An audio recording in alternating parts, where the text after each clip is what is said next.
পালাতে তোমাকে দেব না।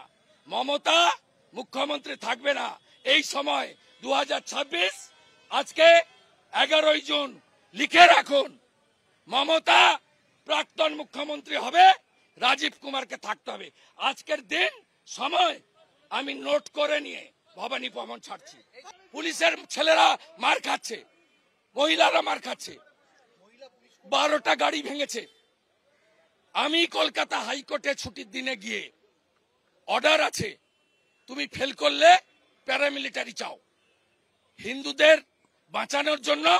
আর কমন পুলিশ বোলপুরের আইসির যেমন বউ আর মা তুলেছে, ছুতে পারেনি ঠিকই, এই পুলিশদের অবস্থা তাই। বাড়িতে যান, ঝাঁটা খাবেন, আজ রাতেই ঝাঁটা খাবেন। উত্তাল হবে, উত্তাল হবে, বিধানসভা উত্তাল হবে। পুলিশ পুলিশের কাজ করবে। আমাদের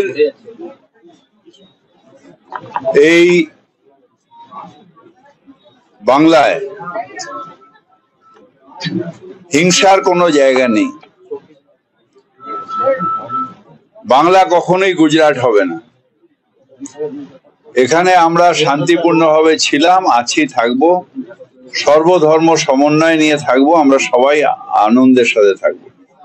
যদি কিছু ক্রিমিনাল তারা ভিন্ন করার চেষ্টা করে, আইন কঠোরভাবে তার প্রতিরোধ করবে। তার আইনের রক্ষক যখন যায়, ক্রিমিনাল যদি কোথাও অত্যাচার করে, আইন অনুযায়ী তার শাস্তি হবে, তার ব্যবস্থা হবে। তাকে অ্যারেস্ট হবে, তাকে কড়াতে কড়া শাস্তি হবে। অন ডিউটি কেউ থাকলে তার উপর আক্রমণ হলে আইনের প্রভিশনে যে শাস্তি হবে সেই শাস্তি হবে। কাউকে ছাড়া যাবে না। নো ওয়ান ইজ অ্যাবভ ল।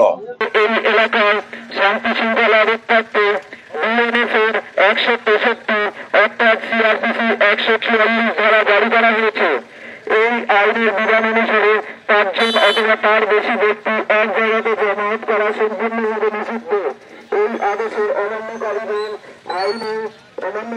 বিরুদ্ধে যথাযথ ব্যবস্থা নেওয়া হবে। এই এলাকার শান্তি শৃঙ্খলা অত্যন্ত বিএনএসের 165 অর্থাৎ সিআরপিসির 144 ধারা জারি করা হয়েছে। এই আইনের বিধান অনুসারে 5 জন অথবা তার বেশি ব্যক্তি এক জায়গাতে জমায়েত করা সম্পূর্ণভাবে নিষিদ্ধ।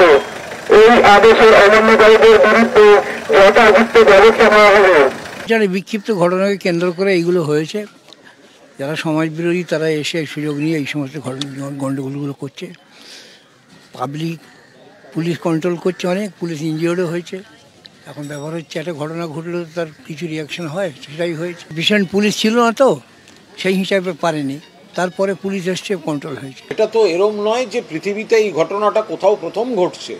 তো পুলিশ প্রশাসন আছে, কোনো জায়গায় কোথাও একটা আপত্তিকর পরিস্থিতি তৈরি হয়েছে, তো পুলিশ সেটা দেখছে। কোনো এলাকায় কোনো কারুর মধ্যে কোনো মতপার্থক্য হতে পারে, কোথাও একটা সংঘাত হতে পারে, সেগুলো খারাপ জিনিস। পাড়ার লোক, পুলিশ প্রশাসন এরা সবাই গিয়ে সেটা সামলে দেন। আপনারা দেখছেন 24 ঘন্টা ইন্ডিয়া টিভি, সর্বদা সবার পাশে, সবার মাঝে। আজ এ পর্যন্ত।